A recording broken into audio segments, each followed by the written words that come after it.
will be broadcast at 6:40. West of the Rockies, you're on the air. Hello. Y2K. How can we prepare? Stop a few of their machines and radios. Throw them into darkness for a few hours. We are fighting for our lives. My family must survive. Over 5 years, 1,000 gallons of gas, air filtration, water filtration.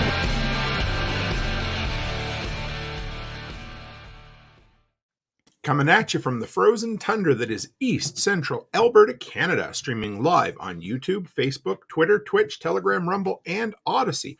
Welcome back to the workshop where we create community, find freedom, promote preparedness, and share success. I am Toolman Tim. Today is March the 31st, 2023, and this is episode 282 of the Workshop Podcast. This is the day I have been waiting for. This is the last day of my snow contracts. Amy thought I was going to say I'm excited to have Amy on here. I can see her laughing in the background. Nope, don't give a damn about that, guys. I'm just excited. I don't have to go out and blow snow anymore. But no, just kidding. Anyway, so let's get the announcements out of the way, and then we will bring Miss Amy in from the green room here. So first off, and I actually forgot to check with her, but I'm going to spill the beans anyway. So we officially have a second sponsor here on the podcast, guys. And I figured what better way to bring it up than to let you know to follow Amy on a Farmish Kind of Life podcast. So you can check her out at farmishkindoflife.com. She is a wonderful lady whom I consider a friend and has been doing this a lot longer than I have and was someone who I looked up toward as I was kind of climbing the ranks and learning how to do this thing. So make sure. There's a lot of overlap in our communities, but if you haven't checked out this chick called Amy, give her a go. So, Telegram group, guys, with this, I tell you this all the time. Tonight, we were able to check up on Nate and Aaron, who are trying to do their best Dorothy impersonation with Wizard of Oz, and we're hoping they're staying safe, but that's what we do. We are a community. We check up on one another, and right now I'm seeing a gif of a guy tearing his shirt off in front of me, so I don't know what to do with that. But anyhow, seriously, if you want to be part of the community, you want to hang out where the cool kids are, come by, grab the link, join the Telegram group.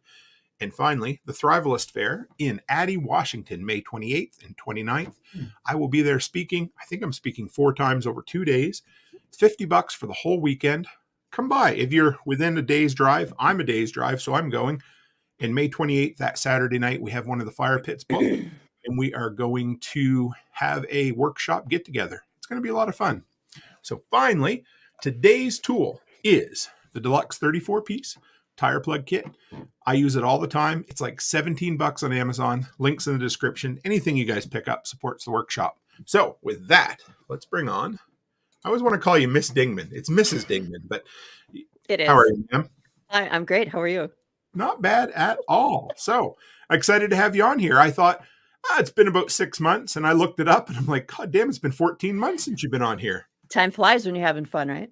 Apparently. Yeah. So what have you been up to in the last 14 months? Nothing serious? Nothing serious. Not at all. No. Today I thought I was going to blow away because we're getting kind of the same weather as Nate and Aaron. Not tornadoes. We're just getting snow and ice with all the wind, but we are all here. So that is good. Yeah. We're surviving. Snow-nado. Like one of those sci-fi channel movies, you know? So, right. I know.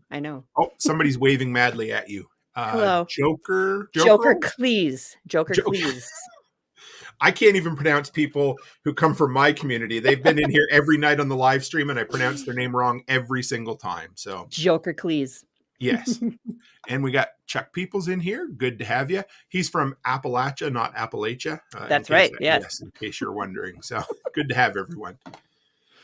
So you know what? Let's dive in. We can chat a little more after, but you and I had a conversation a little while ago.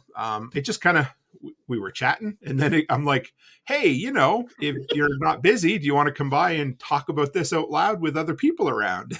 Absolutely. We were actually talking because it was after you did your last prepper, the history, your last installment, and I listened to it and I just love it because it's so well researched. And we were kind of talking about how after I listened to that, I realized, or you pointed out in there, it's kind of a repeat. We were talking about like the 60s and so much of the stuff that we're doing now, like we feel like we're doing new stuff, this whole prepping and, preparing for all the stuff that's going to happen. And it's not new. It's been happening forever. And we kind of feel like, we're doing this cool thing and we're really just trying to reinvent the wheel, I guess. It's kind of what it feels like a little Yeah. bit. Well, what So- are they? I mean, I've heard Jack say this. I've heard a lot of people say it that, maybe history doesn't repeat itself, but it awfully rhymes. And Yeah. they're going to get tired of me talking about this. I've been reading Atlas Shrugged for like the last 3 weeks. So every episode I'm like talking about the book, but those kind of themes are throughout that. And have you ever read it? No, it's in my list, but I haven't started it. It's worth it. It's only a 64-hour listen. So, I mean, you can do it in an afternoon. Yeah, so, perfect. Yeah. And it's a type of book that you can put on about 3 speed and get it. No, not at all. It's, I'm 3-4 hours. And then I'm like, okay, I need to shut this off for a couple days. Yep. Yeah. Mm-hmm. But it's so good. Really good. So, but yeah, this book was written, was it in the 50s or the 60s? Maybe even a little before that. And you could swear that she was talking about the millennials, the Gen Zs, the modern generation today, Wow. It's weird. Yeah. And again, like you were talking about with the history of prepping, Don Stevens, him and his wife, they did, they were the ones that coined the term retreater. And there's other people they point to who say they're the top or the godfather or the grandfather of prepping, but it's hard to point to anybody before him. I mean, he was the guy that's like, hey, and he turned it into a business. Him and his wife were moving out to the country because they wanted to leave the hordes. So some of his issues were hyperinflation, so that's not new. Really? The nuclear threat, not new. Right. Shortages, not new. Escaping the city, not new. So it comes and it goes. But it. So that's where you and we kept talking and we're like, you know what? And this, it's funny because I don't, if you've noticed this when we've had conversations before, but quite often our brains work on a bit of the same wavelength. Yeah. And we're like, this issue's kind of getting under my skin a little bit too. A little bit. Yeah. A little bit. So did you hear anything recently? And Josh Renegade Butcher said he was going to put on his steel-toed boots tonight in case we step on any toes. Yeah. Okay. Yeah. So did you hear anything about a balloon recently? A balloon. I heard something about a balloon. People were seeing a balloon somewhere. I think it was something like that. Yeah. I'm not sure. I heard something along those lines. And so what we're going to talk about this evening, gentlemen and ladies and gentlemen, is what we call the prepper news cycle. And so put your armor on and be good about it. But here's the deal. It's something that we all do. This is something that I have been very guilty of in the past. And I catch myself and I try to correct myself when I do. What is that? You better check yourself in 90s lingo, So check yourself before you wreck yourself. That's it right there. That's what I was looking for. So, and Renegade Butcher said Brian had a Canadian weather balloon this morning on his show. Ooh. Interesting. Ooh. So let's start with the balloon instance. Yeah. So when all the hype of the balloon started, in my Telegram group, I posted a picture that a lady posted on Twitter from North Dakota when she claimed it had been shot down in North Dakota. And so, but then all of a sudden you're hearing these stories. Hey, people are seeing it in, further on, Angry American, Chris Weatherman's in Florida, and they were seeing it there. Right. And so it was one of those things that we all kind of get bent out of shape over really, really quick. And now here's the thing. And I don't know, you can tell me what you think about it, but it's not just the prepper sphere. It's also, we can pick any story we want and we can run with it. Yep. But when it comes down to it, we can grab stories and we're like, we can twist them into a conspiracy really, really quick, right? Yeah, real fast. Yeah. And it's not.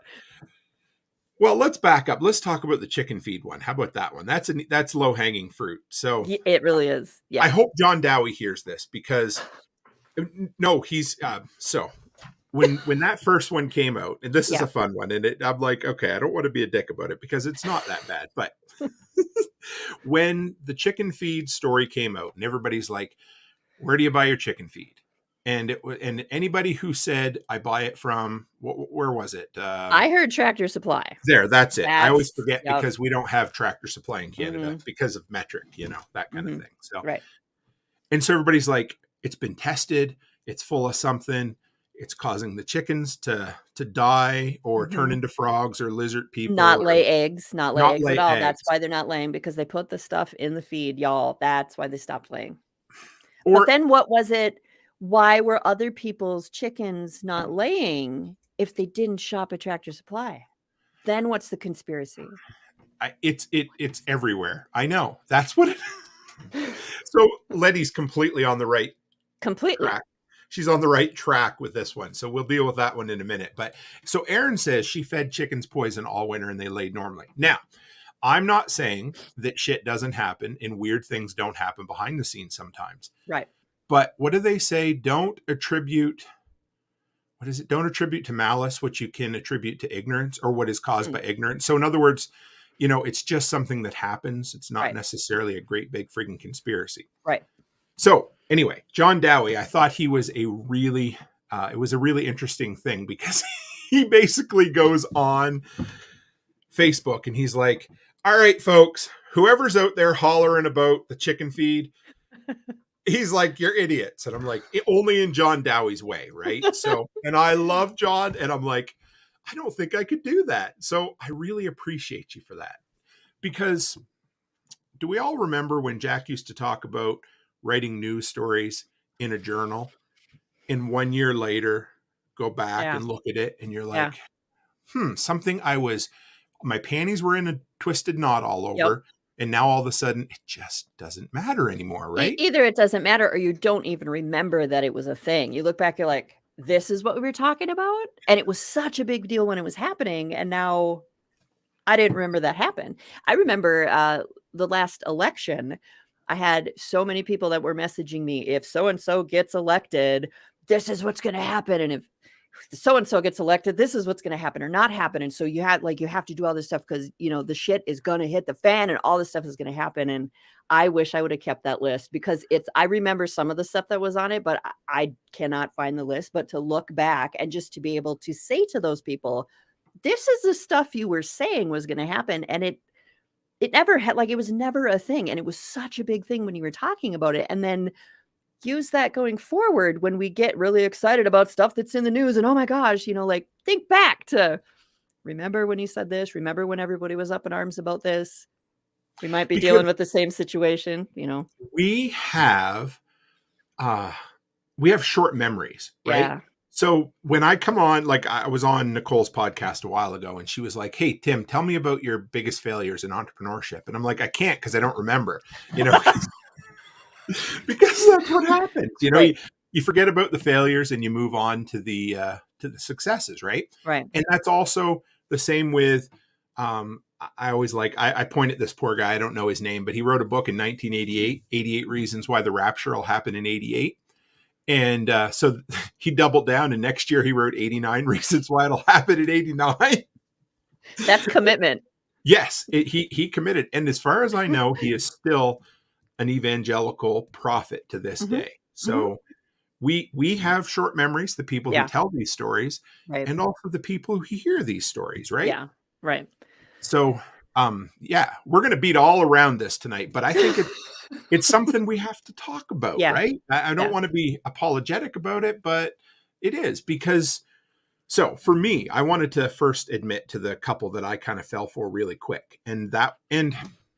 Okay, when I hear a really weird story and everybody's like, Tim, did you hear about this? Initially, I always try to not deny it, but I'm like, I want to play devil's advocate. So when I hear this story, I'm like, okay, I'm going to start digging.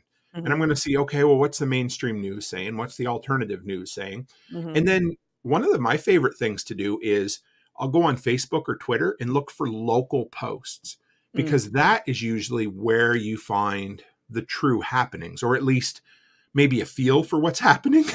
People can still lie, right?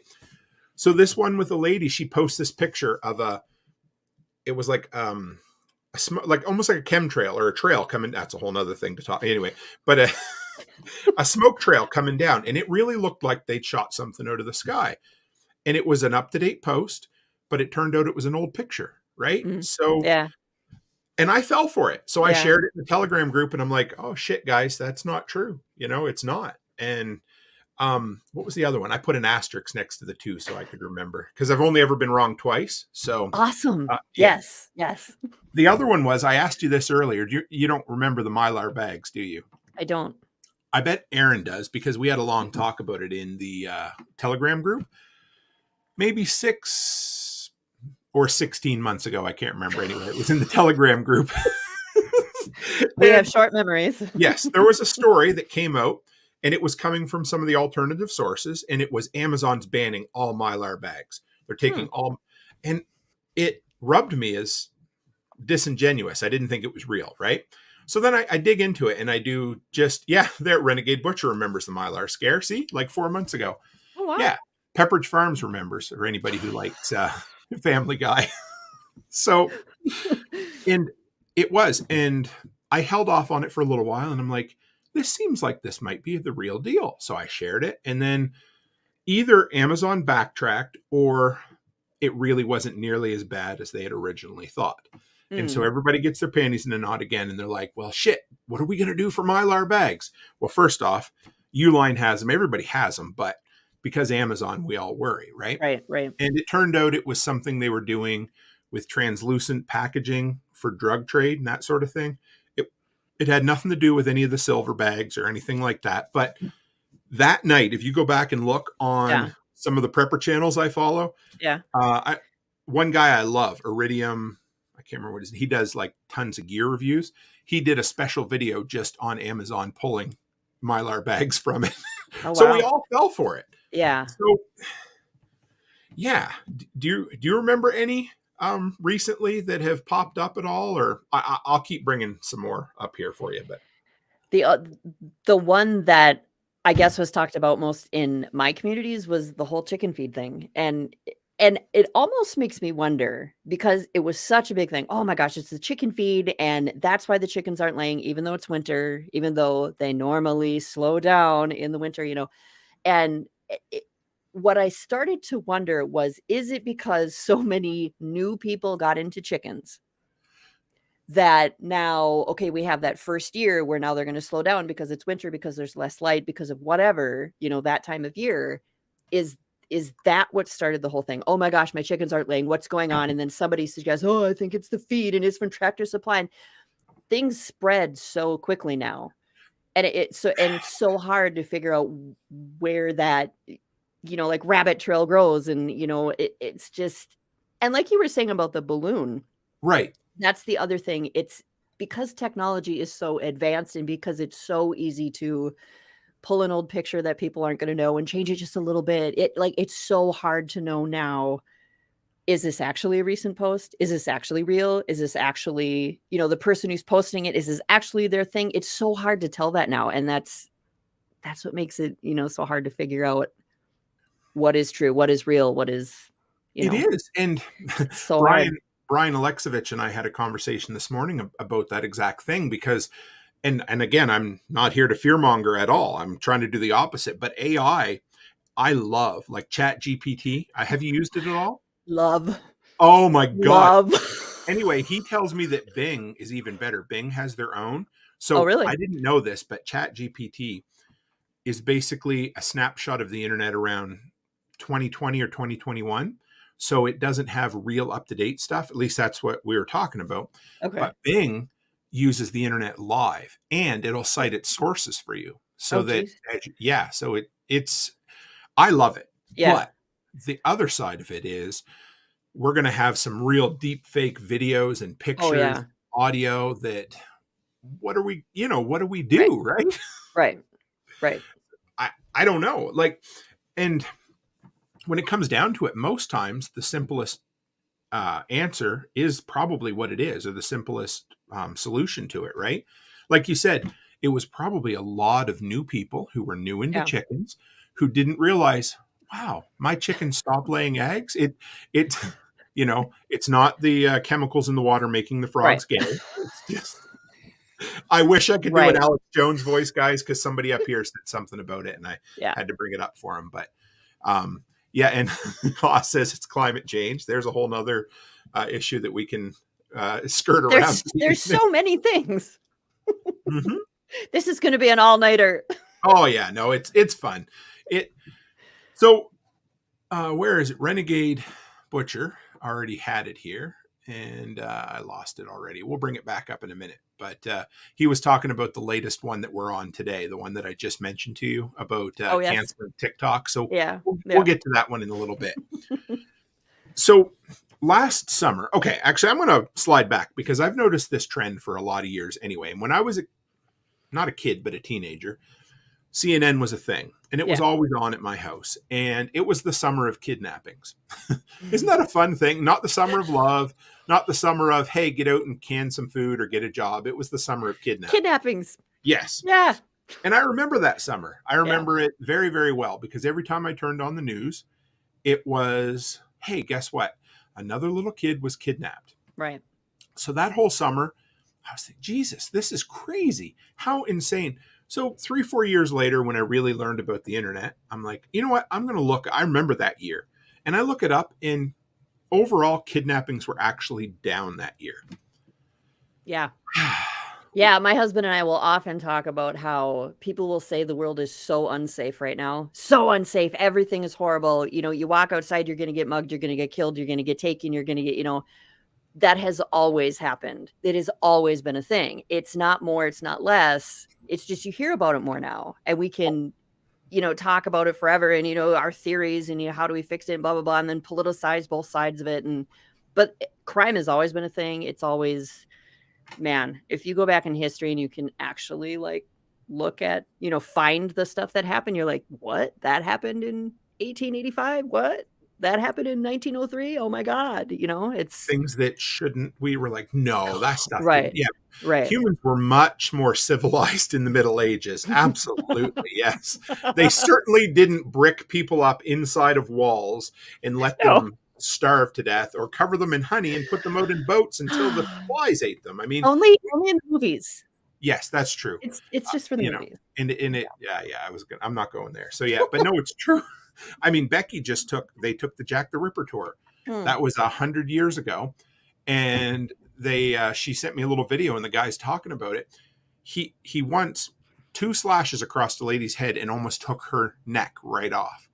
I mean, so that kind of shit happens, right? It happens. Yeah. Look at the 70s and the 80s with the serial killer scares, right? We don't have that as much right now. So I don't know. It's weird, hey? It is weird. Yeah. It's like people need something to talk about. Sure. And I get that. I mean, because it does get tiresome talking about the weather. I ran into 2 old fellers at the post office today, and oh boy. So I made the mistake of making eye contact, and I was in trouble after that. So they're like, oh boy, it's not real warm yet, is it? And I'm like, no, it's not. They're like, well, at least the sun's out and we're on the right side of the sod. I'm like, yeah, you're right. Yep. Yep. I guess it's better than, so it gives us something to talk about, you know? Right. So, what were the balloon over North Dakota and the Mylar bags. Now here's another one. During the height of COVID, around, I don't know, the middle of 2001, Augustin Farms, they're one of the big freeze-dried food companies. This was another story that jumped out, and it's kind of fun to look back on these because people are going to be like, oh yeah, I was really upset about that for a minute, right? So but now we don't remember. Right, exactly. So guys, we do this thing beforehand. I'm like, hey, Amy, I'm going to tell you all these stories that we're going to talk about. And she's like, yep, don't know that one. Don't remember that one. So the Augustin Farm. So I remember waking up, it was like 6:00 in the morning, and I get an email from one of Augustin Farm's competition. And they're like, hey, just so you know, Augustin Farm says they're ceasing operations for at least 90 days. It looks like they're going to go bankrupt is basically what the implication was. They were, basically they're saying, hey, guess what? Shortages, they can't keep up. They're going to shut down. And I'm thinking, that seems really weird because right now there's a huge desire or market for freeze-dried food. So anyway, I read an interview with the guy who owns Augustin Farms the other day, and he called COVID their Super Bowl. He said they were so busy, they're still living in that time. So what they had to do was they were getting so many orders, they had to shut down their website and only focus on their main suppliers. So instead of being able to ship to every Tom, Dick, and Harry, they just shipped to Amazon and Walmart and let Amazon and Walmart do the distribution for them. Mm-hmm. But everybody took that letter as, holy shit, they're going out of business. Right. We're going to lose one, So sometimes it helps to just take a breath for a minute. Hey, take a minute and think about it. Yeah. Does this make sense? Does it pass the sniff test? Could there be another reason that makes more sense? Yes, probably not. I'm thinking because, and I'm guilty of it. I'm always guilty of it. Is there are times when I look at that and I'm like, because when the balloons were happening, Becky was, where was she? She was in the city with Amy. They were up for her sister for a few days. And she messaged me. She's like, have you seen this? And she knows that I'm like, fuck off with the news. That's really because, that in our, because she also knows I used to listen to the news all the time. Mm-hmm. And so I've moved on from that. And, right. But it was legitimately unsettling or unnerving, And I read years ago, the whole JFK conspiracy thing. There's a sociological bent to it because a lot of times when crazy things happen that don't make sense, our mind looks for connections to make them make sense. Does that make sense? Right. That makes sense. Yes. So, and that's a Renegade says, hey, look, a distraction, right? Yeah. And that's what it is, right? The people are getting restless or the people are getting comfortable. We need to shake it up a little bit. Yeah. Because fear is, I guess they did, anyway, they did pretty good for about 3 years with COVID, didn't they? Getting us scared.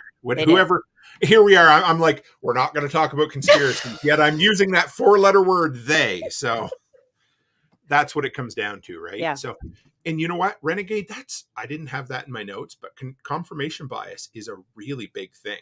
Yeah. Because, if we prep, for instance, I had a few people message me on the down low and they're like, Tim, are you concerned about the balloon?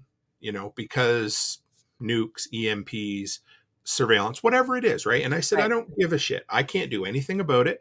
You know what I'm going to do? I'm going to go out and keep renovating the property that we just bought to try to make some more money, right? Yeah. Because what else can I do? But if you're spending your whole day prepping for an EMP, then all of a sudden every balloon in the sky carries an EMP device with it, right? Yeah, because then you could say you were right and you can say, look at what I did. I'm prepared. What good is being right if everybody's so sick, right? Or so sick or worse, right? So, and Hunter's correct too. Hearing something from someone you trust, that makes me think, because in that, for our size communities, I still take that as a big responsibility because when I see something that I think maybe could scare people or get people worked up a little bit, I try to hold off. And I'm like, and it's funny to say that because it's not like, we're these great big influencers or anything, but some people do listen to us, right? That's what it comes down to. And I don't want to be the guy who pushes somebody over the edge because I shared a story about Augustin Farms going on, is it my fault? No, but I will still feel like shit, right? Right. And people, I think, because people listen to us, I think people assume that we know more than we do. I think it's, you must have the information on this. You must have the inside scoop. You must have an opinion about this. And it's so funny because like when the chicken feed thing was happening, I was getting so many messages. Are you concerned about this? What do you think? What do you know? And I like some of those things, I was like, I have no idea what you're talking about. What? Like I hadn't even heard of it yet. I'm outside my bar and tending my things. And, I'm like, catch me up on what's supposed to be happening. I'm dealing with the crazy cat that I've adopted, Yeah, I know. Or I'm dealing with my 8 chihuahuas that I locked in my daughter's room on the 3rd floor right now, so we don't have to hear them tonight, that kind of thing. So. Yeah. So I wrote down, I had this here when actually it kind of came out of when we were talking. Yeah. See if I can find it right. Nope, that's from Canadian Prepper. We'll talk about him in a minute. But so it kind of starts with the life cycle of a prepper news story. There's a breaking news story of some sort. Kapow. You know, Yeah. a few days ago, it was some new scary virus that we're all supposed to be scared of. I don't know if you caught that one or not. You're going to have to catch me up. Well, It's I'll go look I it don't up. know. I think Becky sent it to me. I can't remember, or somebody. It's another one of those Wow. like Ebola or something. I don't know. So it was supposed to be scary. I seen it on TikTok and I'm like, nah, let's just keep scrolling, you know. But so it starts with a story or Okay. some weird happening. Let's pick the balloon, for instance. Okay. And then people throw theories out. You know, I don't really know, but I feel like it could be an EMP carrying device. Or Right. I used to listen to Glenn Beck. I know anyway. He used to be on CNN, I believe it was, years ago. And I remember, I kind of not lost respect, but I remember the day he was talking about Iran. And he's like, I don't have any proof, but I just feel like Iran has nukes and that they're going to nuke us. And I'm like, dude, you were on a national news station and you were telling people that you feel that Iran has nukes. Like, that's not cool. Yeah. Right? Yeah. Because some people are going to hear that as I think or I know. You know, because people hear things confirmation bias, you know. Yes, Like, exactly. yes, they have nukes. All right. And then they run with it. Yeah. I had somebody come up to me the other day and they're like, hey, I'm getting interested in prepping. I've been watching a lot of Canadian preppers stuff. Have you ever seen Canadian Prepper? So he has over 1 million subscribers on YouTube. He's from Saskatchewan, so not far from me. And every single day, he has what he calls his daily dose of doom and gloom. And his thumbnails will be something along the lines of 28 days until the world ends, or 3 weeks until the UN takes over the world, or Oh, wow. and he just, if you surround yourself with that kind of negativity, you're going to start seeing that kind of negativity in the world. Oh, for sure. Because I've been trying to listen to him a little bit just to see what people, and it is it's tiresome.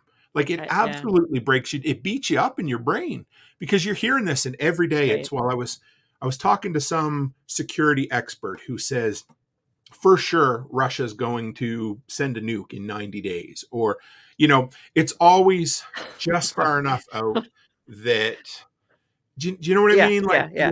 Like, like the guys that used to come on Coast to Coast with Art Bell every year at New Year's Eve and make predictions about the next year. And they're just loose enough that they sound believable.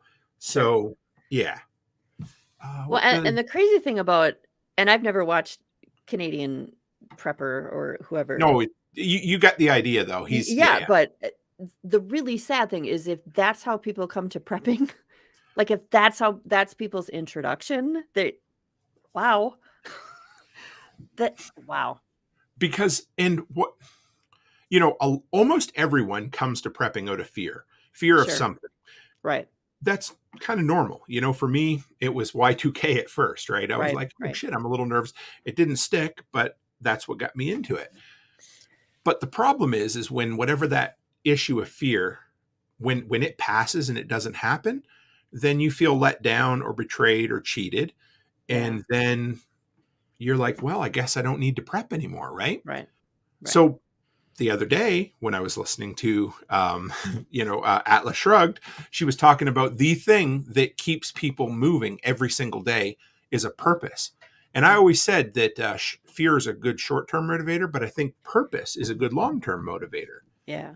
And moving people, I guess that's one of the things that I look to do to people is move them from the fear to the hope or the purpose, right? Right. Like, why do you homestead? Because I like doing it. Yeah, sure.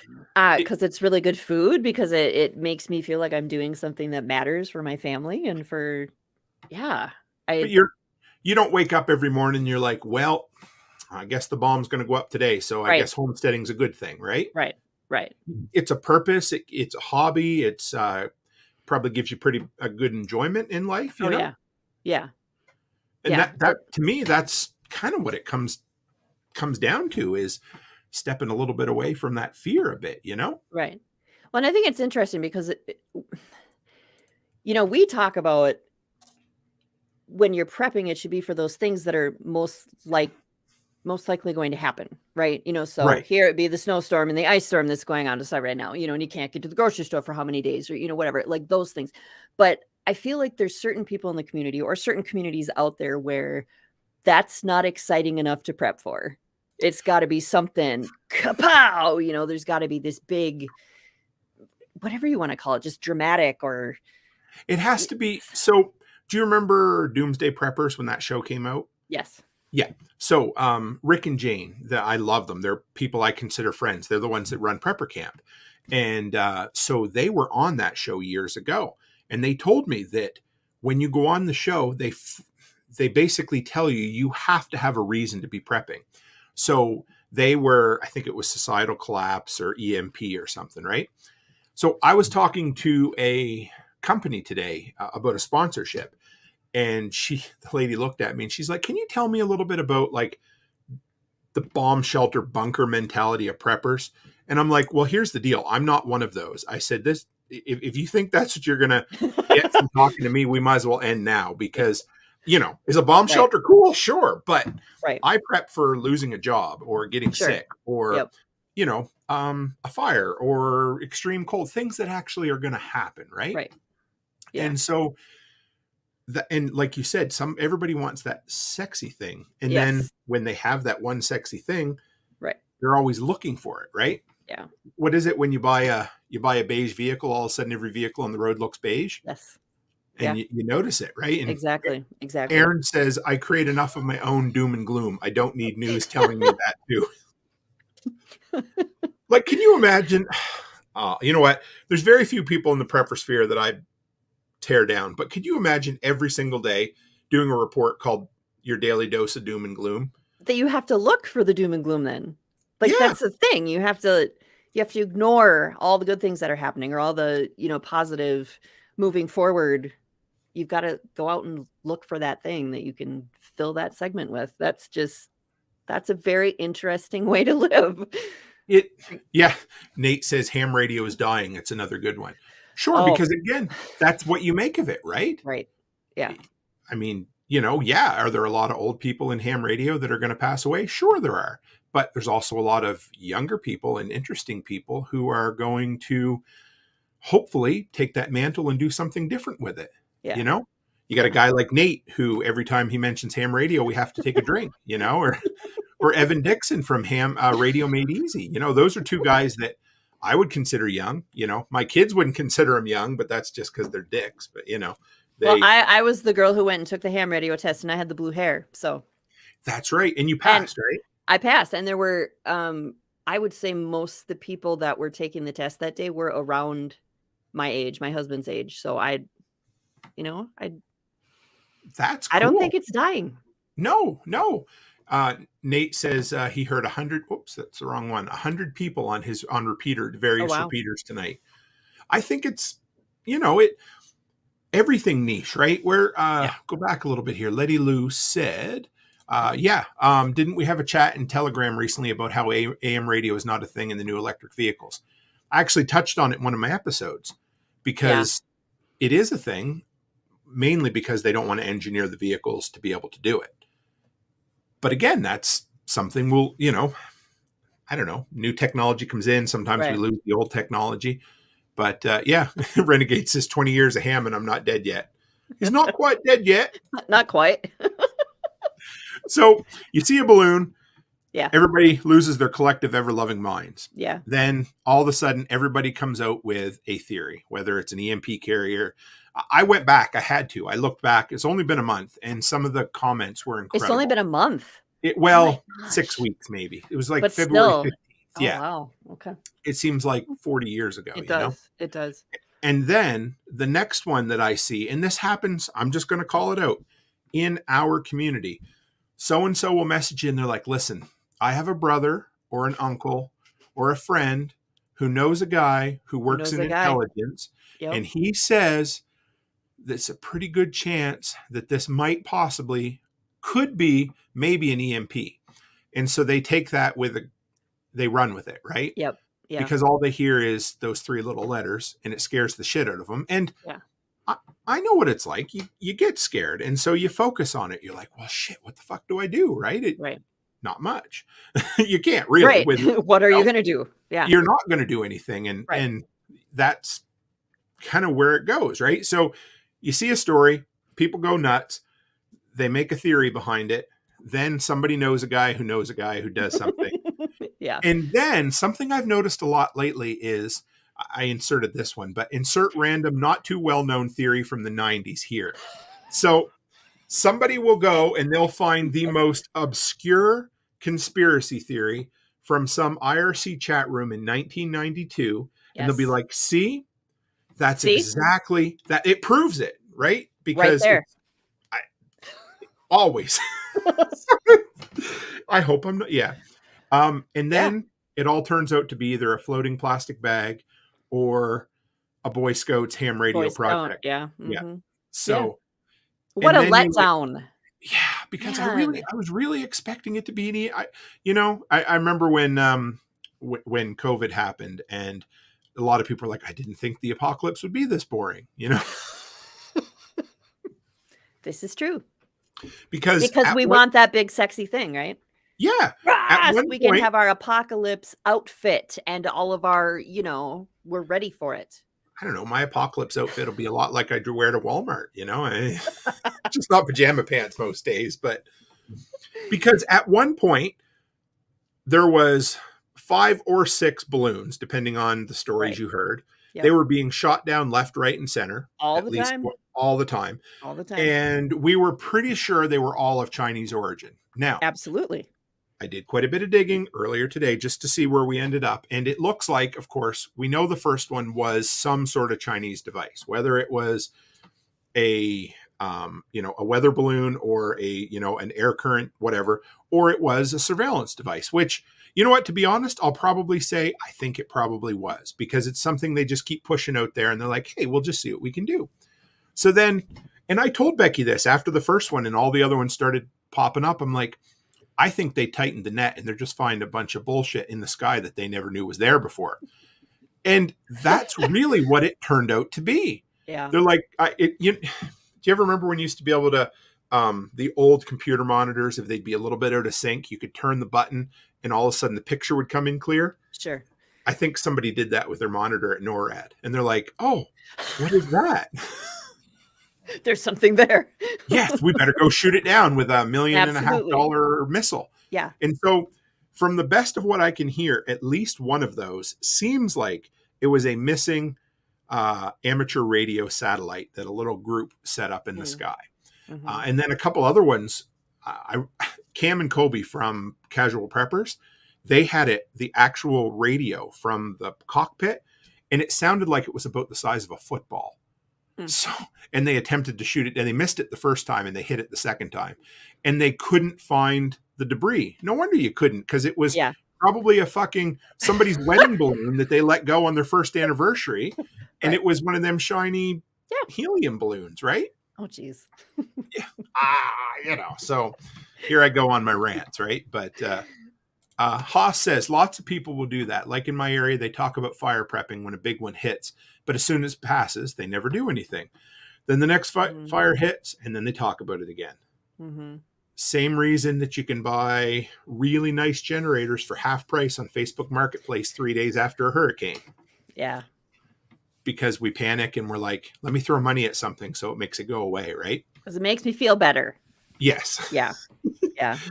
Nate says they shot down APRS. I think that's some sort of fancy ham radio. Nate will fill us in, but it's some kind of ham radio balloon. And then can we drink? We'll have to drink then because it's ham radio again. I'm all out of bourbon, but I won't be for long. So let's get some more Buffalo Trace. I still have some ice and some orange peel, so it'll make for an interesting drink. Perfect. There we go. So Facebook memories, those are a lot of fun. Yeah. I'll go on there once in a while and I'll be like, 8 years ago, you were screaming about who knows what. And guess what? I can't even remember what the hell it was about. Right. Yeah. When I used to be into politics, that was always fun because there was always the issue du jour. Like, okay, what's today's story that we're going to get pissed off about? And then it won't mean anything in a week, right? Right. Right. So Today, where are we here? Let me slide back in my notes a little bit because I'm going to end up losing the spot. Oh boy. So now everybody was very bent out of shape today about the Restrict Act. Everybody says that we're going to ban TikTok. At least that's what the talking point is on Google News if you go there today. This is true. If you read further into the story or into the act, it could be really, really bad. Sure, it can. But again, when we look back at, we haven't even talked about a few of them yet, but Augustin Farms, Mylar Bags. Well, how about the continent last summer? Everybody, they had that scary map on the news, and everybody said, holy shit, we're not going to have any power in the central continent. No power for none. Months. We're not going to have power for months. Blackout. So again, that didn't sit very well with me. And I'm like, something's not right. So I start digging and I find this map.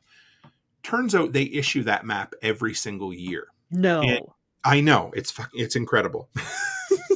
And so what it is they do a report on the health and stability of the grid. And so there was a couple of power stations that were scheduled for maintenance that were going to be taken offline, which meant in the case that, yes, rolling blackouts. See, Nate says, oh my God, I remember the power map, right?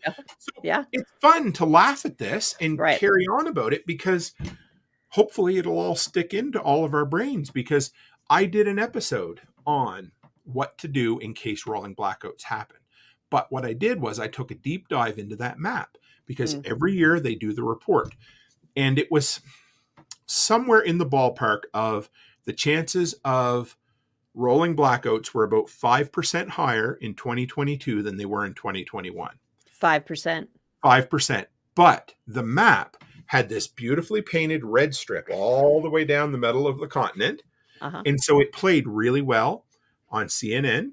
Oh, sure. On Natural News Now. On what's that Russian one that everybody loves to RTN, or there's 3 or 4 in our communities that I get sent a lot that people are like, this is the real news. And I'm like, okay, yeah, sure. Whatever.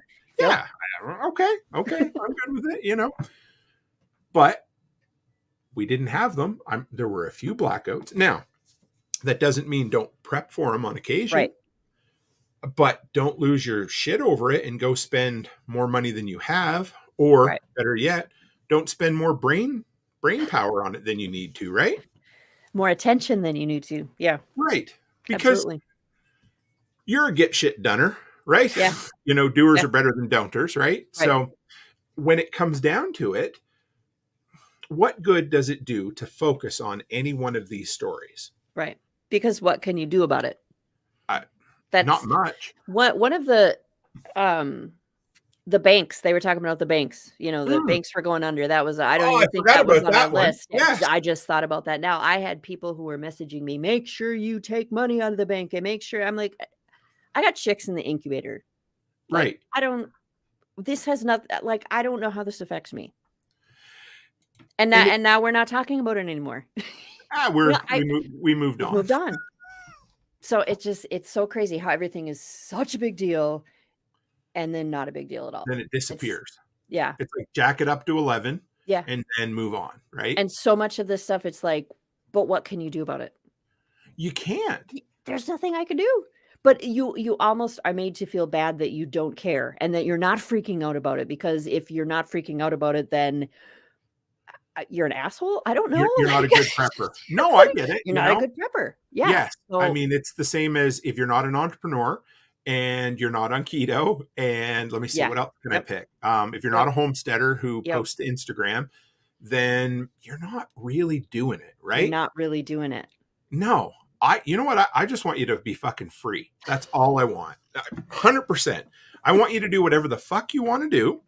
And I want you to build the life that you want to live. And is that sexy enough? Can we get behind that as a sexy thing? Because it's here's the deal. In my entire life, I have never been sexy enough. That's what happened. So I don't give a shit. Now you don't care. Right? Oh boy.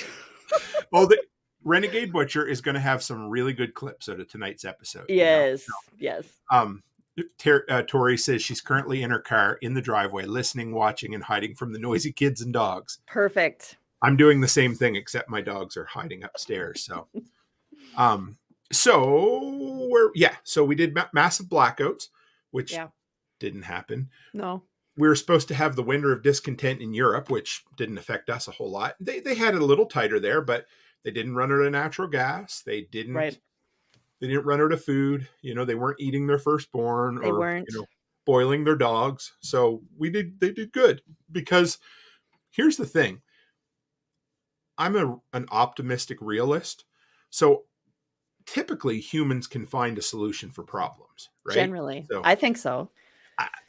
Maybe not always, but RPA. Remember how I said there's somebody I can never pronounce their name? Yes. I call him ARP or ARP? him. Yeah, ARP. A The rap. Long Dark Winter. That's what it was going to be. Yes. They all thought it, right? So, I'm going to step on some toes here. So Letty says all the unvaccinated were supposed to die horrible, terrible deaths, winter 2021-22. Or the people who had the jabs are now sterile and dropping over at a higher rate. So fuck it. It's Either on way. both sides. Yeah. It sure is. So. It is. Yeah. Yeah. Oh, that's good. Oh, good. That's really good. Yeah. Nate says nothing wrong with Joe Biden mentally, right? Nothing. Yes. Nothing.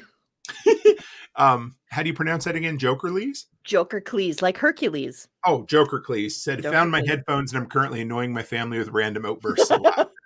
That's the best. awesome. That's the best. It poor a rapier, like the French sword, but there we go. He's mentioned that to me a few times and I always forget because I'm live and I just, froth off in the mouth once in a while, right? So balloon over North Dakota, Tractor Supply. How about train derailments? Train derailments. So I am a part, of the Prepper Broadcast Network. Yes. And I love my brethren and sisterin. I love calling them sisterin because it sounds like somewhere you store sewage or something. Yes, it does. I don't even think it's a real word, but I made it up the other night. So I love them to death. There is a bit of a focus on doom and gloom over there sometimes. I try to be a beacon of solutions and getting shit done, which is cool, whatever, to each their own. And we have a back panel group where we talk on Signal a lot about different things. And I just kind of sit back and watch a lot of it. The train derailment was an absolute disaster. It was horrible. Yeah. It sucked, right? Yeah. But all of a sudden it was people seeing, what was it, like gas skims in puddles in Ontario? Like, anyway, whatever, dead fish. I mean, there was people posting pictures of dead fish before, before the water even would have got to them. You know what I mean? Yeah. Anyway, and so here's the thing. Yes. Renegade Butcher says it was a train wreck, right? It was a train wreck. Hunter's going to like it. Hunter listens to me. So I love Hunter. Anyway, so here's the deal. The train goes off the track. It was a disaster. It was horrible. Mm-hmm. So then 3 days later, the news is like, holy shit, there's another train derailment in Texas. Then there was another one in Pennsylvania. So all of a sudden people are like, goddamn Al-Qaeda is, or domestic terrorists. Do you remember when everybody was shooting up the, I forgot about that one. The power stations. Remember the power stations? There's so many to talk about. Yeah. So killed fish and made puppies, kittens 300 miles upstream, right? Yep. So when it came down to it, all of a sudden the news and when I say news, I mean the mainstream news and I mean our alternative news that a lot of us follow as well. We're like, holy shit, we have an absolute pandemic of train derailments. Well, it turns out, I'm like, give me 30 seconds. I'm going to look it up.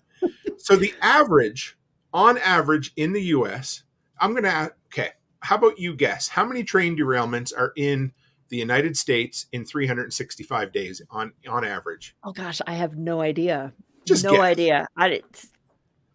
50. I don't know. 1,000. Oh my gosh. Every year. 3 per day on average. So shit happens. So, there's not always a conspiracy. That's what we're talking about. Because when we have averages, sometimes they come in bunches, right? So yes. Wow. It's insane, right? So what are you going to do? I don't know. Not much, right? So not much. Yeah. I can't do anything about train derailments. I really can't. So if anybody's listening tonight and they're like, damn, I think the theme of this show was, what are you going to do? It really is. What are you going to do? The answer to that is we're going to do lots of great things. We're going to build the life we want to live. We're going to build a business or not build a business, go to work and be the best damn employee you can be, or be the best wife or the best husband, or divorce your husband because he's a cop. I mean, that's the least you could do. So that's a little inside joke there, guys. You did have an email from someone who said you can't believe you stayed married to a cop, right? And we're still married, if you can believe it. That is, you are just not a good prepper. I can't imagine. Not. So. No.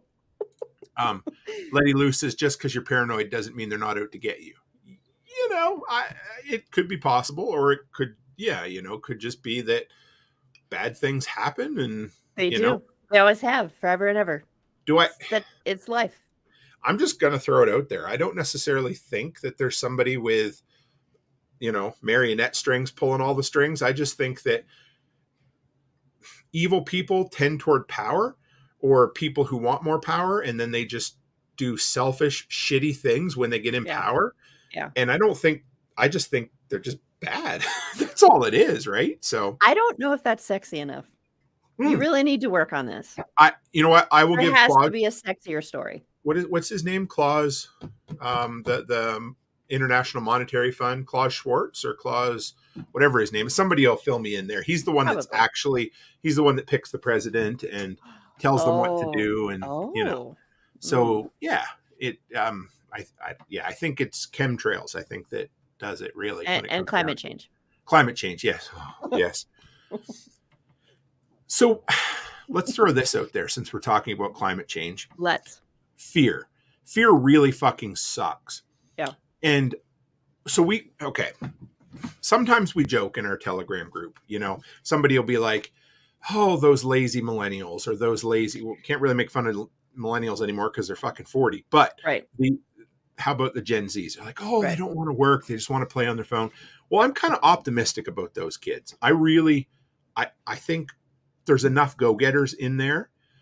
The problem is that they're getting beat over the head with fear 24/7. And what I hear, and Alice, my poor Alice, I love her to death. She has a lot of anxiety like I have, and she comes home and she's like, the teacher told me that, the world's probably not going to be here in a while because of climate change, and then, and then I see this a lot. Like I go on Reddit quite a bit because I just like it. It's kind of, I enjoy it, but there's a lot of younger people on there, like 18 and under. Sure. And a common thread through a lot of what they say is, why bother? Because the world's not going to be here by the time I'm 30. Right. Why try? Why make anything of myself if you're telling me it's not going to be here, or it's going to be such a shit show? Why, we're old enough to know that's not true. That's what. And then of course they keep moving the goalposts because, what was, and I didn't bring you on to debate climate change or anything, but since we're talking about it, what the Al Gore documentary that he won the Academy Award for, what was it, like 8 years or something, and the polar ice caps would be gone, and that was, and then they're like, okay, well, guess what? Now it'll be a little bit longer. And even if you believe that, what good does beating people over the head with that fear do? Right. Because all you're doing is paralyzing people to the point that they don't want to act. And so if you really viewed it as a threat to humanity, what good would it, like, right? Why What's not? The point? Exactly. And that's what we're here for, is to inspire people to action, to do shit, to make something out of their life, and not fucking live in the fear all the time. Right. Right. Yeah. It was very interesting during COVID, like, because my boys are 19 and 20 now. And so, when COVID was happening, and just, it was so interesting, just all the stuff they were hearing, and how, basically nothing matters. Like, why are we doing anything? And just like understanding that was their reality and that's what they were hearing and that's what they were, out there in the world and, some of their friends and just like that, that was the talk. And that's just crazy to live in. Like, what do you expect people to do with that? Well, exactly, because even when we were, toddlers, young kids in elementary school and junior high, that kind of thing.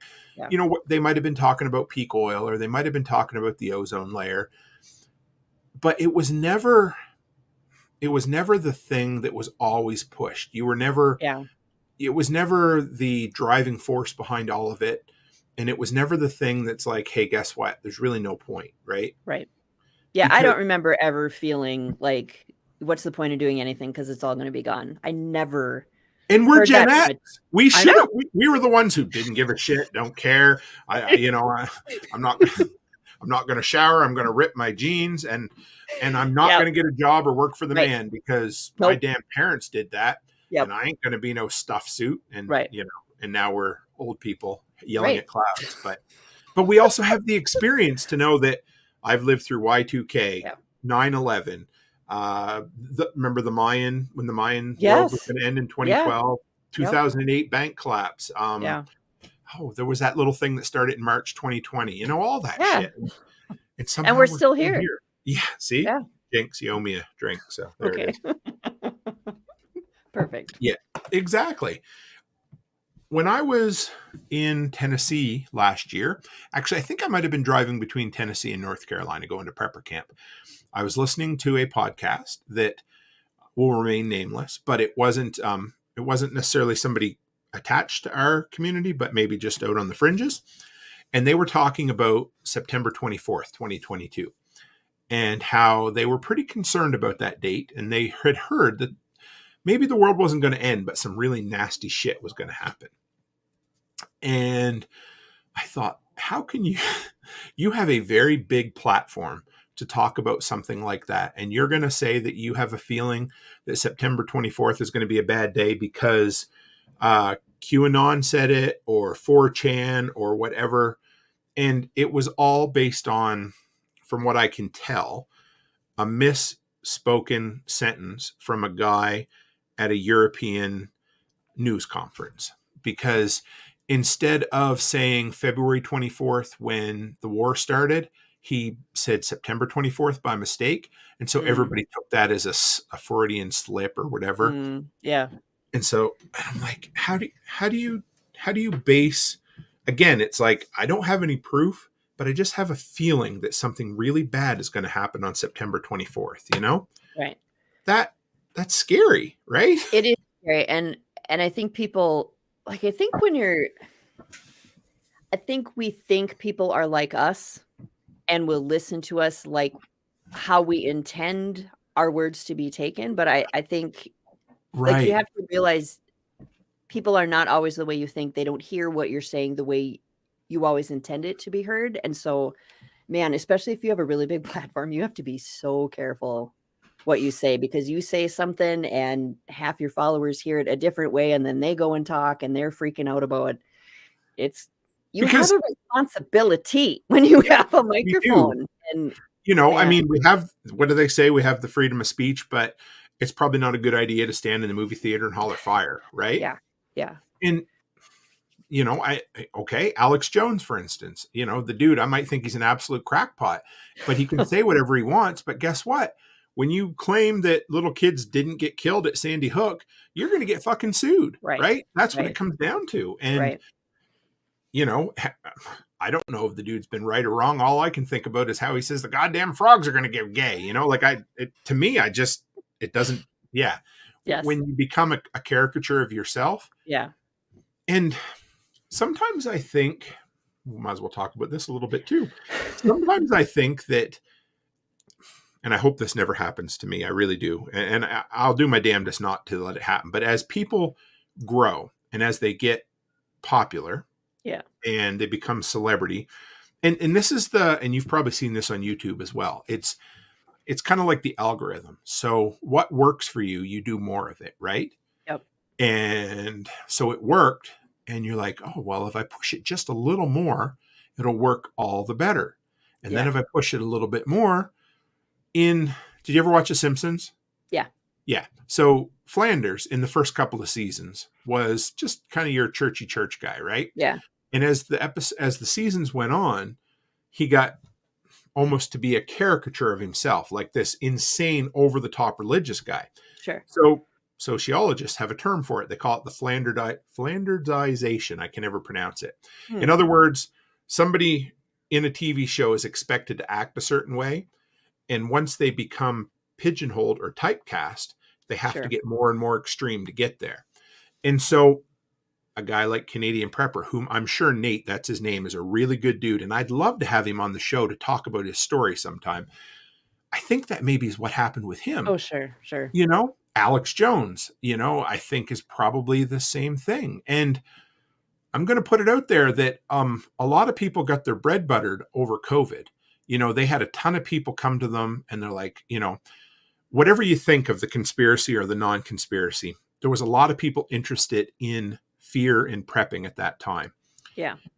And so they hitched their horse to that wagon, and coming out the other side, they're like, fuck, I need something else. I need to keep going. Right. Yeah. So pick your latest conspiracy or world altering issue and run with it. Right. And it sucks. I don't know. What do you think? I've been talking all night. I barely let you talk at all. So no, I've been talking too. What are you talking about? We got people talking in the comments. We got all the people are talking. No, it's funny. I think once you get known for something, and you see it on YouTube, especially a lot, I think probably because it's visual and it's easy to see. Yes. But you are yourself, and then it's like you have to be whatever that thing is about yourself that stands out. You have to be more of that, but sometimes that's not necessarily a good thing. Like it works in getting you popular and getting you out there, but it's maybe not the thing that you should. You know. Yeah, okay. So I won't lie. Like when I record a tool review video, I'm going to say my voice changes ever so slightly. I always call it the YouTube voice, and I don't even know how it starts. My kids laugh at me, and it's not even podcasting. You develop that radio cadence a little bit. Yep. And that's okay. I don't mind. Even do it. You just drag out certain syllables, or you pause, and that's okay. That's part of the performance. Sure. And because Marshall McLuhan, my favorite Canadian philosopher, always said the medium is the message. And he said that you couldn't get a good message out there if you didn't have it packaged in the proper medium. That's absolutely true. It is true, but you have to stay true to yourself too, right? Yeah. Yeah. And I think, and I've been talking with some people about this actually, is what makes you different is I think sometimes in like YouTube and podcasting, all that, we want to do the thing that works, but we think the thing that works for everybody else is what's going to work for us. And we should just go with that because that's the thing that's working right now. But I think once you get so many people doing that same thing, it's the thing that makes you different is the thing that's going to make you stand out. And you have to be okay with that, So I mentioned this the other night. It's funny how, I don't know how it happens, but shows stack on top of one another. So you'll have 3 or 4 shows back to back where the theme seems to come together at the same time, Yeah. But if you go on my phone and look at the channels that I subscribe to on YouTube, almost all of them could be me. They're kind of not a soft spoken, but not I don't know if I'm loud or whatever, but kind of that middle-aged white dude, you know what I mean? And that's all of the guys I follow because those are the guys I resonate with. Right. Their voices are the ones that I learn from. Mm-hmm. And do you remember our conversation a few years back about when I mentioned that for many years, somebody's going to shoot me for this, I couldn't listen to female audiobook narrators. Yep. I remember you saying that. And it wasn't like, fuck, that's stupid. Oh no, I won't even say it because somebody will clip it and they'll be like, it was a pitch thing. I had I caught myself, but I had a hell of a time. And, but then and then it started with, I listened to, actually, Nicole was the first female podcaster I listened to. And it even took me a while to get used to her voice. Yeah. But then I, grew to really enjoy it. And then I listened to you. And then now it's like, okay, but that's what it is. Everybody comes to content looking for something different, right? Oh, sure. James at I think I told the story last night of all things, but at Prepper Broadcast Network, we had a talk quite a few months ago when I first started, and he said, "Listen, are we getting too many content creators?" And I said, "I don't think that's possible. You could have 100 content creators talking about prepping, but here's the thing: each person is going to appeal to a different genre, a different group of people." Right. Because somebody's going to be like, that blue-haired lady from Two Chick Homestead, or not two, from Farmish Kind of Life. No, great, the girl from Two Chicks Homestead has no hair. That's right. Yes. Or that crazy balding guy that looks like he's 65 from Canada. That dude. No, I kind of like him. I dig him. You know what I mean? So and that's what it comes down to. And I think that's why it's important to be yourself, because I do think people talk about, there's so many podcasters, there's so many YouTubers, there's so many bloggers, like, it was blogging for a while. Yeah. Everybody's got a blog and everybody, talking about the same thing, but everybody talks about what they talk about in their own way. And that's why I think it's so important, if you're going to be a podcaster or a blogger or a YouTuber, you have to do your thing in your way. Yes, watch other channels, figure out what they're doing and be like, okay, I'm going to take a little bit of that, but here's my flavor. Like, here's my spice. This is how I do it, because 3 channels can say the same exact thing, and I'm going to watch one channel because I identify with that person more, or they're the same age as me, or they live in the same area as me, or they're really funny, or they're really serious, or they have a Midwest accent. They got a Midwest accent that you don't realize till you have a podcast and you listen back and you're like, wow. I do have an accent. I was talking to a lady today. She's like, could you just say out and about one more time for me? And I'm like, sure, I can. That is so funny, because the first time I listened to you, I'm like, he must live sort of close to me. Because your O's were so long. And it was like, you have to be somewhere north. It's from the Maritimes. That's where it came from. That's and I quite often, this is really funny, I will get comments on my videos that people say I sound like Jordan Peterson. Do you know Jordan Peterson? He's a Canadian psychologist who's been on Joe Rogan and stuff. You've probably seen videos with him and don't know who he is. Yeah. I don't necessarily think I do, but apparently because he's Canadian and I'm also Canadian. You sound exactly the same. Yes, apparently. Yes, obviously. Yeah. But and that's, I think maybe that's where this whole thing goes, is that, the news cycle goes in cycles. Yeah. And so certain things come back around, but people, and this is not scary, but it's a tough one. We make our money, or we butter our bread with things, and we're like, oh, that really worked, so let's do more of that. And once you hit a certain point and you have all these plates in the air and you're juggling them, you don't want it to fall apart. So I might as well just keep doing what I'm doing. And I don't think maybe it's disingenuous. I think it's just, I don't think most of the people do it out of deceit. I think they just keep doing it because that's what they do. What do you think? That's what they know. That's what they know, and that's what works for them. So why would I quit doing it, I suppose? Yeah. Jokerly says, is Canadian. Yeah. Yes. That's me. Yep. So, and apparently the Chicago accent is a category all by itself. I didn't know that. Could be. And a rapier, maybe I think I got it right that time, said, there's so much detail in prepping and homesteading. It's actually good to have so many people. One might have that key detail you need for it to click and work for you. Yeah. And that's what I always say. It's funny that people are willing to listen to 4 episodes a week of my shit. And a lot of it is things they've heard before, but hopefully it's in a little different vein, and they'll be like, oh, and what's cool about it, I guess, is that somebody hears it, but they don't hear what I say. They hear what they need to hear, because they're listening to it or watching it through the lens of their own life. Yep. Yeah.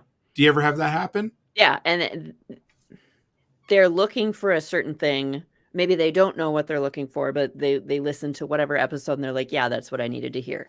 And it's funny because I will have people who will email me after I do an episode, and I will do an episode with a certain, like, this is what I'm going for, and this is my message, and they will pull something completely different out of it.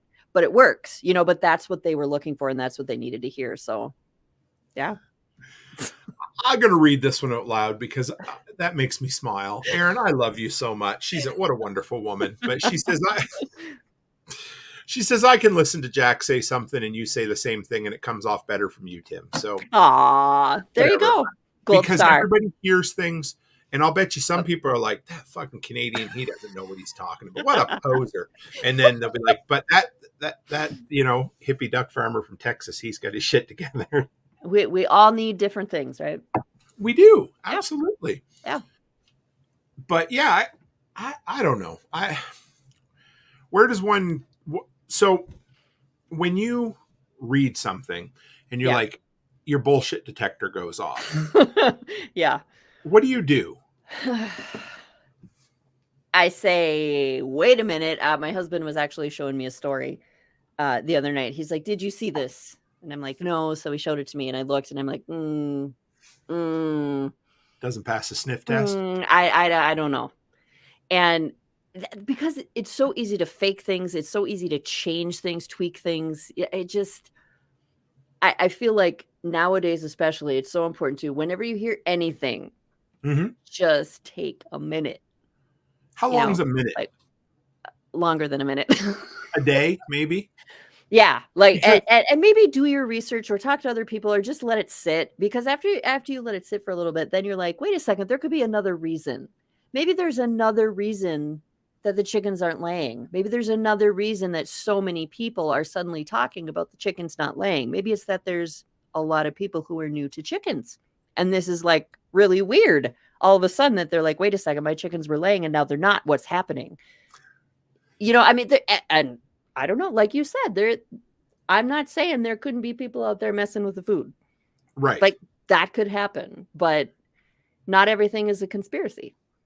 So just sit with it. Because the most, what was Sherlock Holmes? I couldn't quote it if I wanted to, but the most likely scenario, or typically, what's more likely? There's a bunch of new homesteaders who have never dealt with molting birds before, or cold weather with low shortage of daylight, or somebody who snuck into the manufacturing facility that sends out all of the food for the entire continent for Tractor Supply and put in some sterilizing agent to make sure the birds don't lay, so that it can get all of us preppers up, in a knot. Right. And then I always wonder, like, what's the point of that? Like, if that was actually true and they didn't want the chickens to lay, okay, what's the point of that? Now let's think through that. Like, just work through it a little bit, people. So I have 4 things that I put in all caps, I think. Let me, no, sorry, 3. And these are, if it's like, you might be a redneck, but I'm going to call it, you might be a less than trustworthy source if I say these things. Okay. Today, folks, I have news that you're not going to hear anywhere else. Anywhere else. Yes, anywhere. Yes. You're not going to hear it anywhere else, so it must be true. It must be true. If they give you a time frame or a date that something's going to happen, it's probably bullshit. If they say the world's going to end in 2 weeks, or September 24th is the day it's all going to fall apart, people. That's the day. I'll bet you could probably plan a flight for September 24th. And because be okay. The shit that's going to happen is you're not going to see it coming, right? Yeah. Right. Exactly. Or the best one is, I'm just going to speculate here for a minute. So I don't want to be a dick, but all 3 of those came from one video from Canadian Prepper. So yeah, so it is what it is right now. Yeah. Nate says, and I totally dig this. John Willis does Panic Prepper, which is almost like a satire of, I love it because it's great. It makes fun of humor. I fucking love to make fun of things because it opens our eyes to look at things and realize that. But there's a good one. One step closer. I know 3 ER doctors. I know a guy who knows a guy. Yeah.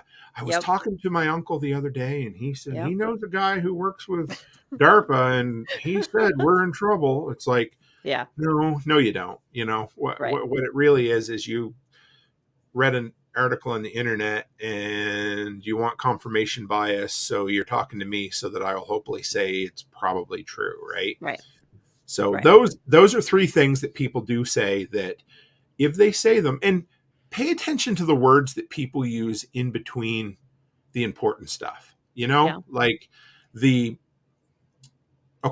I'll use poor Glenn Beck, because it's easy to pick on the guys who but pay attention to the I don't really know, but I think, because that's the part that's important. Because if all you hear is Iran has nuclear weapons and they're going to attack us in a week, Right. well, holy shit, like pay attention to the in-between words, because if somebody takes 15 minutes to build up to a point, all they're doing is throwing out word salad and trying to make you think they know what they're talking about.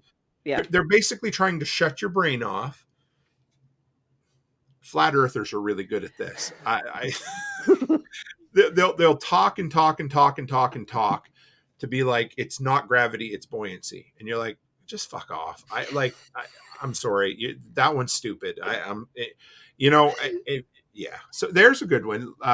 Letty Lou says Zero. Yeah, I saw it on Zero Hedge. They're not the most unbiased news. It's not CNN or Fox, so it must be trustworthy, right? Yeah.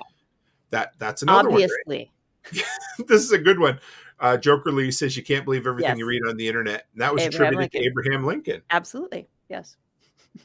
Because if Tim says that on April 1st, an evil was unleashed on the earth, you'd be like, oh man, well, you know what? That's my mother-in-law's birthday. So you only listened to the first part. You didn't listen to the second part. Oh. So now everybody's going to tell everyone tomorrow that the world's going to end. But no, what I was really saying was we need to celebrate my mother-in-law. Right. Renegade believes all of my. And don't trust what I say, Frank. I'm just some Yahoo that's up here hollering at himself in his basement, trying to keep my dogs quiet. But things are important. They mean something. Yeah. And Letty, you're right. Like, don't take anything anybody says 100%. Question it all, right? Absolutely. I don't care who you are. I don't care how cool I think you are or how right you were before. You might not be right this time. I don't care how good you look on Instagram or TikTok or, how sexy the story is. Yes, doesn't matter. Because to be absolutely honest, the sexier it is, probably the less chance it is to be true. And it doesn't mean that so there we are. Nate says April 1st is going to be fun. I'm going to mess with the kids. Don't say anything. They're down here listening. Oh no. I always said a fool was born on April Fool's Day, but that's a whole other story for another day. Oh boy. Okay, she's in England. She doesn't listen to the podcast. So yeah, there's another one. All kidding aside, Joker Lee's hit the nail on the head. Yep. I'm not saying it was aliens, but it was aliens. Yeah. It was. I'm not saying it, but I'm fucking saying it. That's what it comes down to. That's a good one. We should almost make a list of, anyway. So my community is great. So whenever I post something now, there's a few people who love to say, must be nice, because did you hear my spicy episode on killing the poverty mindset? Yes. Yeah. So it must be nice. And now they just josh me with that all the time. So it would be really good if we could all think of trigger. Oh man, that's I hate that. There's a word that triggers That's you. a hard word. Yeah. Yeah. If you could come up with key I'm phrases. so triggered. Yes, I'm really triggered right now. I'm so triggered that but if we could all come up with phrases, maybe we'll make a list of them over the next while of things that if you hear it, the old, Scooby, Spidey sense, that's what I'm looking There you for, go. might start tingling because you're like, I'm not saying that it is, but it is. Yeah, it is. So. It totally is. Yeah. And so there's an old adage in the newspaper industry. If the headline is a question, the answer is no. and because it's clickbait, right? It's the oldest thing in the world. But Yeah. The question will be, do eggs cause cancer? Well, if the headline asks a question, 99% of the time it's a no. Mm. So that's something hopefully everybody can hang on to, because it's one of those things, Yeah. Did we succeed tonight, Amy? I think we succeeded. I think we I don't know. I hope everybody wore their steel-toed boots, but I don't think so. I think we were pretty good. I think we were okay. I think it's just because there's always going to be another news story. There's always going to be another thing that God knows what will come out tomorrow in the news, and when you hear it, take a minute, figure out. Take a farmer's kind of life minute. Take a farmer's kind of life minute. Pretend I'm sitting on my yard with my whiskey and my barn cats and just taking a minute to chill out. But, like, how are they presenting it? Who's saying it? Listen to all the words they're saying. Think about, does it remind you of a story that happened 2 months ago, 3 months ago, 6 months ago, 14 months ago? Have we heard this before? Is this another? Yeah, it's just people eat up the news, and it's like they shut off their brains and they're just, let's go with this thing. And that is true, isn't it? That why do we wonder why we shut our brains off when it comes to the news? We just accept it and run with it, right? I don't know. But you're absolutely right. Like, just think, take a breath. Like, and again, here's the other thing. Even if it is true, can you affect it? Can you do anything about it? Right. If somebody said tomorrow, like, I don't know, there's a good chance that the Republicans are going to storm the Capitol tomorrow. Well, okay. What can you do about that? Well, you know what I'm going to do? I'm going to get up tomorrow morning and I'm going to make a pot of hollow roast coffee. Right. And I'm going to go downstairs and I'm going, you know what I mean? Or tomorrow, like, throw yourself into productive things, right? Yeah. And do the shit that matters, and I don't know, build a life, What do you like? What else can you do? Right. That's what it comes down to, isn't it? Right. And I think, and especially because, we have kids of a certain age, how we were talking about, people right now living in that life that is, what's the point? It's not going to last. I think the way we watch the news, or the way we take in that information and what we do with that is teaching our kids, but other people around us, like setting an example, right? Setting an example, and not. Yeah, I think that's important. Sit on it for a minute. One of my, I don't know what the word for it, rules that I adopted this year, and it's worked pretty good for me so far, but it's the little things. So if, for instance, if I walk by, I don't know, a piece of garbage on the floor, in my brain, if I walk past that, it doesn't exist anymore. That's always been the way. So if I see it, I've got about 5 seconds to pick that up and put it away, or it doesn't exist, right? Now, also, it works on the other side for me. If I think, what I'd really like is a chocolate bar right now. And so I'm doing my damnedest to kind of eat ketovore, and I've done pretty good for about 2 months. Every so often I'll get hit and I'll be like, I really want that sugary thing, Mm-hmm. And so I give it 5 or 10 seconds. And I'm like, if I can hold off for 10 seconds, I can hold off for a day. And take that same approach to the news, just because it, if you don't share it right now, is it going to make any difference? If it's not somebody holding a gun to somebody's head, it's probably not going to make a difference. Right. Right. So focus on the things that you can control, the things you can influence, and think about, and the things you care about. Like, what kind of life is it to sit around and bitch about politicians or the latest, news story every day? To me, it's not much of a life. Right. Right. And all it does is piss you off and make you not productive. Right. Which, and it's not moving you forward. Hopefully we're the opposite. Hopefully we set a good example of what the opposite of that is, right? So, hopefully. and I don't know if you're like me, but there's days I succumb to the news, and you're like, well, shit, I just all of a sudden fell into it again, and I'm like, because that's life. We're humans, right? We fall into it, but yeah.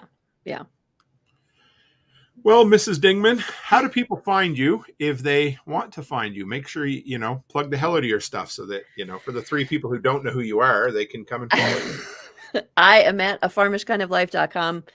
I have a podcast. I have a blog. I have a YouTube channel. I have a snail mail newsletter that I send out once a month.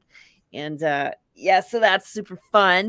Get some happy in your mailbox, some old-fashioned happy. I don't know. I'm on Facebook and MeWe and Telegram and Discord and all that, but you can find all that out at my website. Farmishkindoflife.com? Farmishkindoflife.com. Yeah. I thought you were Amish for the first couple of months before I knew who you were.